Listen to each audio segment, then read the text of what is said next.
Hi, I am Amit और आपका SS coaching centre में आपका स्वागत है एक बार फिर से।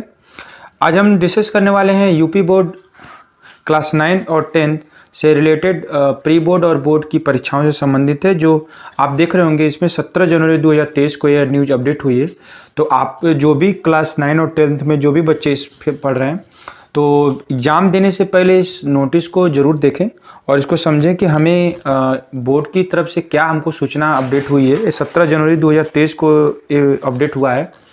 तो हम इस बात पे चर्चा करेंगे कि क्या अपडेट हुआ है और ये आपके जानने के लिए आपको बहुत ही ज़रूरी है ये सब जानने के लिए कि कैसे हमारे अंकों को विभाजित किया गया है। तो यहाँ पे आप देख रहे हैं कि वर्ष यहाँ पे न्यूज जो आया है अपडेट, यहाँ पे देखिए वर्ष 2023 की हाई स्कूल बोर्ड परीक्षा में प्रत्येक विषय के प्रश्न पत्र में 20 अंकों का वस्तुनिष्ठ प्रश्न के उत्तर आपको OMR सीट पर अंकित किए जाने के संबंध में पूर्व निर्देश दिए जा चुके हैं और जिसके क्रम में विगत वर्ष 2021 और 22 में विद्यालयों की कक्षा 9 की गृह परीक्षा OMR सीट पर परीक्षा की आयोजित करा जा चुकी है। इसका मतलब ये हुआ कि आपको जो अभी फिलहाल में जो एग्ज़ाम होने वाले हैं, आपके प्रत्येक विषय के प्रश्न पत्र में 20 अंकों का आपको ऑब्जेक्टिव टाइप के क्वेश्चन होंगे, जो कि आप क्लास 9 का बच्चों को पिछले साल यानी 2021 और 22 के सत्र में OMR सीट पर एग्ज़ाम हो चुका है। ठीक है।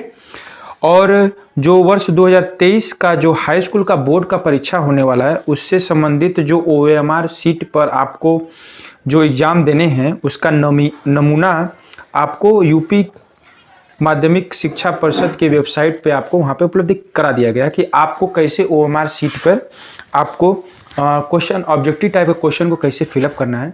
तो आज हम उसी को डिस्कस करेंगे कि OMR सीट पर हम अपने कैसे उसको फिलअप करना है, कौन कौन सी सावधानी बरतनी है। हम इन सारी चीज़ों को डिस्कस करने वाले हैं।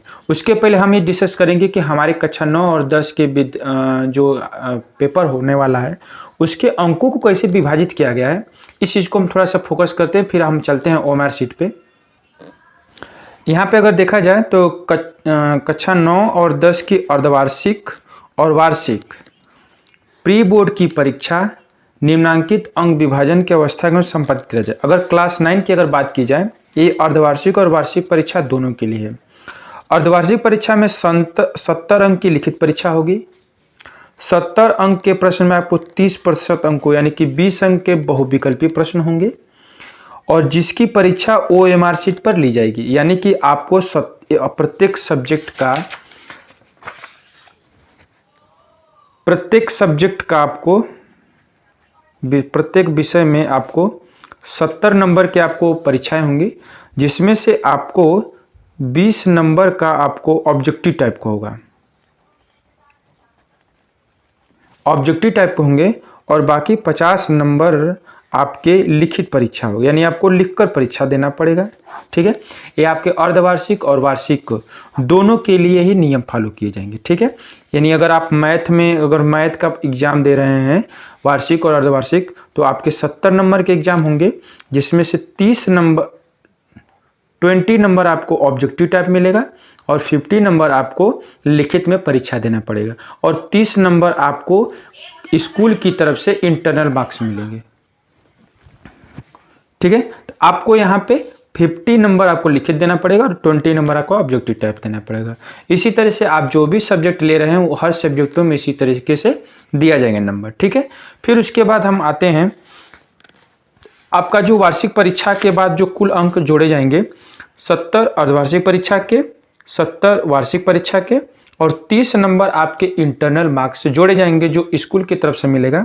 इस तरह से आपके फाइनल मार्कशीट पर 170 अंक का हर सब्जेक्ट का अंक होगा और उसी अंकों में से आपको फाइनल मार्क्स दिए जाएंगे। ठीक है। और जो 30 नंबर आपका होगा वो पूरे सत्र में होगा, यानी कि एक साल का पूरा आपको 30 नंबर मिल जाएंगे। ठीक है। सेम प्रोसेस आपको यूपी बोर्ड क्लास 10 के लिए आपको अर्धवार्षिक और प्री बोर्ड परीक्षा के लिए सेम डिस्कस किया जाएगा।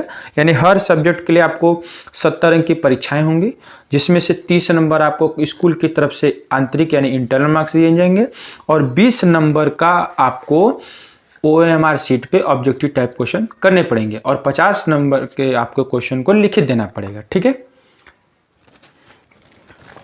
ठीक है, 9-10 का हो गया।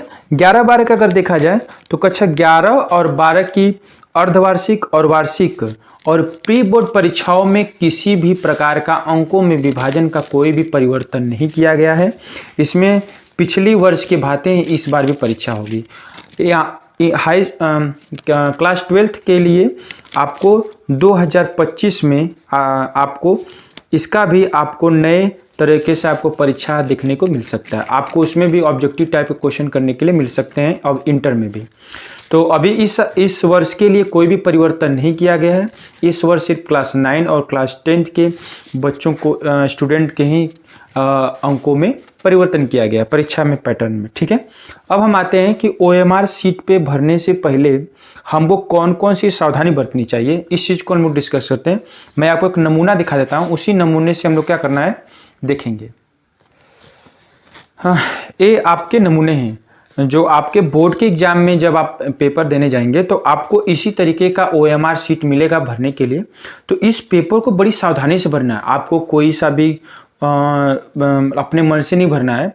आपको वहाँ पे जो भी टीचर्स रहेंगे उनकी सहायता से आप हेल्प लेंगे और इसको भरने की कोशिश करेंगे। तो इसको भरने से पहले आपको ज़रूरी इंस्ट्रक्शन पढ़ना बहुत ज़रूरी है, क्योंकि अगर इसमें आप कोई भी गड़बड़ी कर सकते हैं तो आपके 20 नंबर चले जाएंगे। अगर आप सही क्वेश्चन भी कर रहे हैं, अगर आपने कोई गलत भर दिया तो एक कंप्यूटराइज चेकिंग होगा, तो उसमें अगर कोई एरर आता तो आपके सारे नंबर चले जाएंगे। इस वजह से आप इसको एग्जाम में जाने से पहले सारे इंस्ट्रक्शन को बड़ी सावधानी से पूर्वक देखें और वीडियो को बिल्कुल भी स्किप मत कीजिए, पर ध्यान से देखिए कि कैसे इसको किया जा रहा है। और अच्छा लगे तो अपने दोस्तों को भी बहुत ज़्यादा लाइक और सब्सक्राइब शेयर कराइए। ठीक है, अब इसको इंस्ट्रक्शन पढ़ते हैं कि हमें कौन कौन सी सावधानियों को बरतना चाहिए OMR सीट भरने से पहले। यहाँ पर दिया है कि OMR सीट भरने के लिए केवल काले और नीले बॉल पॉइंट पेन का सही गोले को गहरे निशान से भरिए। ये पहला इंस्ट्रक्शन दिया गया है। प्रत्येक प्रश्न का उत्तर पत्रक में दिए गए क्रमांक के सामने संबंधित गोले में निशान लगाकर दीजिए। ठीक है, हर प्रश्न के 4 विकल्प हैं। OMR पर सभी प्रविष्टियां सावधानी पूर्वक भरें। उसमें किसी भी प्रकार की कटिंग और ओवर राइटिंग नहीं करनी है, यानी कि हमें एक बार ही गोले अच्छे ढंग से भरना है। और उत्तर भरने से पहले आप ये कंफर्म कर लें कि हाँ इसका आंसर 100% यही है, तभी आप गोला भरें, अन्यथा आप उस पर ओवर राइटिंग या कटिंग न करें। OMR सीट पर व्हाइटनर का प्रयोग बिल्कुल भी नहीं करना। इस तरह से आपकी कापी ब्लैक लिस्ट में जा सकती है और हो सकता है कि आपको नंबर न मिले। और उस पर किसी भी प्रकार के खुरचे न, अन्यथा उत्तर का मूल्यांकन नहीं किया जा सकता। ये आपको स्पष्ट रूप से कह दिया गया है, हमें इस चीज़ को बातों का ध्यान रखना है।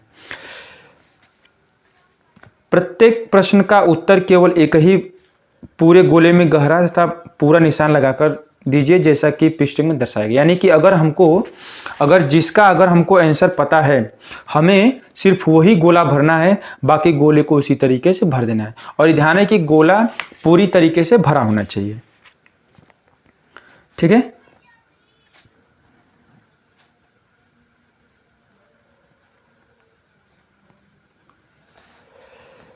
उत्तर के लिए दिए गए सही गोले में निशान लगाएं और उत्तर पत्रक पर अन्य कोई निशान न लगाए। यानी कि जो आंसर जिस गोले में है उसी को भरें और बाकी सभी गोलों क्या करना, हमें भर देना है। ठीक है, तो इन सब सारी चीज़ों को हमें अपना OMR सीट भरने के लिए बड़ी सावधानी पूर्वक करना है, क्योंकि अगर आपसे अगर कोई भी गलती OMR सीट में होती है तो आपके 20 नंबर चले जाएंगे, आप भले ही सारे क्वेश्चन सही क्यों न क्यों। इस वजह से OMR सीट बहुत ज़्यादा इंपॉर्टेंस है। आपके 70 नंबर में 20 नंबर का योगदान इसका भरपूर है। तो इस चीज़ों को आप सावधानी पूर्वक करें। ठीक है, ये हम आपके सामने देखें नमूना है। यहाँ पे लिखा है board of high school and intermediate education UP.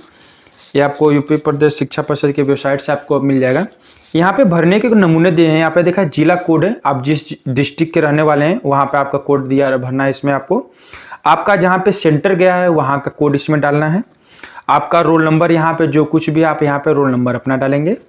और जिस सब्जेक्ट यानी विषय का आप एग्जाम देने गए हैं उसका आपको कोड और उसका यहाँ पे नाम लिखना है। जैसे यहाँ पे हिंदी है तो हिंदी का कोड 901 है, तो यहाँ पे 901 लिखा गया है। और यहाँ पे प्रश्न पत्र संख्या आपको यहाँ पे 801 लिखना है। यानी कि जो आपको पेपर मिलेगा, जो आपको पेपर मिलता है उस पेपर पे कोड लिखा होता है, वही कोड आपको यहाँ पे भर देना है। ठीक है, अब यहाँ पे इसके बगल में आप देखिए, आपको इंस्ट्रक्शन दिया गया है कि कैसे आपको भरना है। गोले भरने का तरीका यहाँ पे दिया गया है। इसमें देखो यहाँ पे लिया है गलत तरीका, यहाँ पे सबको क्रॉस कर दिया है। और सही तरीका यहाँ पे देख रहे हैं, पूरी तरीके से डार्क गोला भरा गया है। यानी कि हमको यही हमको तरीका को फॉलो करना है, तभी आपको कॉपी मान्य होगा, वरना रिजेक्ट कर दिया जाएगा। अब यहाँ पे जो जरूरी देखें, यहाँ पे लिखा है यहाँ पे परीक्षार्थी का हस्ताक्षर, यानी आपको यहाँ पे अपने सिग्नेचर करने हैं। यहाँ पे कक्ष निरीक्षक के हस्ताक्षर है, यानी आपके जो इन्विजिलेटर होते हैं, जो परीक्षा में रहते हैं, उनके सिग्नेचर यहाँ पे करने हैं। यहाँ पे केंद्र व्यवस्थापक की मोहर, यानी आपके जहाँ पे सेंटर गया है वहाँ के सिग्नेचर किया जाएगा। और बाकी चीज़ें आपको नहीं भरनी है, ठीक है। अब हमको क्वेश्चन में कैसे भरना है, कि हमको कैसे प्रश्न कौन से नंबर है, आपको कैसे इसको भरा जाएगा। इसमें देखिए, यहाँ पे आपको देख रहे हैं प्रश्न संख्या 1, 2, 3 से लेकर यहाँ पे 20 प्रश्न दिए हैं। यानी कि आपको 20 प्रश्न ऑब्जेक्टिव टाइप आएंगे, तो 20 प्रश्न के हिसाब से आपको यहाँ पे उत्तर करना है। अभी मैं आपको एक क्वेश्चन करके दिखाता हूँ कि कैसे इसको भरा जाए। जैसे यहाँ पे दिया गया है पहला क्वेश्चन ऑब्जेक्टिव टाइप का, समतल दर्पण की फोकस दूरी होती है। 4 ऑप्शन आपको दिए हैं। तो इसमें भी आपको पहले क्वेश्चन में देख रहे हैं, पहले क्वेश्चन में 4 ऑप्शन दिया हुआ है, ABCD दिया हुआ है। तो यानी कि हमको ABCD 4 ऑप्शन यहाँ पे दिया हुआ है, 4 ऑप्शन यहाँ पे दिया है। अब हमको यहाँ से इसमें सेलेक्ट करना है कि कौन से इसका ऑप्शन सही होगा। अगर हम देखें समतल दर्पण की फोकस दूरी कहाँ होती है, अनंत होती है। यानी हमारा आंसर बी सही हो गया। तो हम लोग क्या करेंगे, ब्लैक कलर का पेन या नीला कलर का पेन ही यूज करें, और बाल पेन होना चाहिए, बाल पेन जो नॉर्मली यूज पेन हम लोग करते हैं। तो अब हमारा बी ऑप्शन सही है। तो हम लोग फर्स्ट क्वेश्चन का बी पे जाएंगे यहाँ पे, और इसको पूरा गोला भर देंगे, इसमें पूरी डार्क भरेंगे इसमें, ठीक है। अब देखो, ये होता है गोला भरने का सही तरीका है। यानी हमको इसी तरीके से गोले को पूरी तरीके से भरना है। ये आपका 1 नंबर सही हो गया, कंफर्म हो गया एकदम। अब हम दूसरे क्वेश्चन पे चलें। आंखों में प्रवेश करने वाली प्रकाश की मात्रा को नियंत्रित करता है परितारिका। पहला ऑप्शन सही हो गया हमारा। अब दूसरे को, अब ऐसा नहीं कि तीसरे में चले जाएंगे। अब दूसरा प्रश्न है, तो दूसरे का हमारा अगर ए सही है, तो दूसरे का ए पर हम क्या करेंगे, गोला भर देंगे। भर दिए पूरी तरीके से, ठीक है। अब हम आते हैं तीसरा नंबर, सिलिकॉन पदार्थ होता है अर्धचालक। यानी अब देखिए, हमारा तीसरे का सी सही हो गया। अब हम क्या करेंगे, तीसरे का सी यहाँ पे सील कर देंगे, ठीक है। यानी कुल मिला जुला करके हमको जो प्रश्न सही रहेगा उसी पर टिक लगाना है, और बाकी चीज़ों पर हमें ध्यान नहीं देना है। अगर आप इस तरह से अगर कोई भी अगर ओवर राइटिंग या फिर वाइटनर या फिर जो भी कुछ चीज़ का यूज कर रहे हैं, तो अगर ऐसा आप करते हैं तो आपके 20 नंबर चले जाएंगे। यानी आपको इन सारी चीज़ों का क्या करना चाहिए, ध्यान रखना चाहिए, ठीक है। और मैं आशा करता हूँ कि आप सभी लोग एग्जाम की तैयारी अच्छे कर रहे होंगे। तो और अगर आप इन सब बातों को याद रखते हैं तो आपके 20 नंबर सही के सही हो जाएंगे, तो और आपको अच्छा लगेगा। तो आज के लिए बस इतना ही, और मैं चाहता हूं कि आप वीडियो अपने दोस्तों को भी शेयर करें, ताकि वो इन सब का देखें, और ताकि उनको भी ये जानकारी मिले, ताकि वो भी अपना 20 नंबर सही कर लें, ठीक है। Thank you.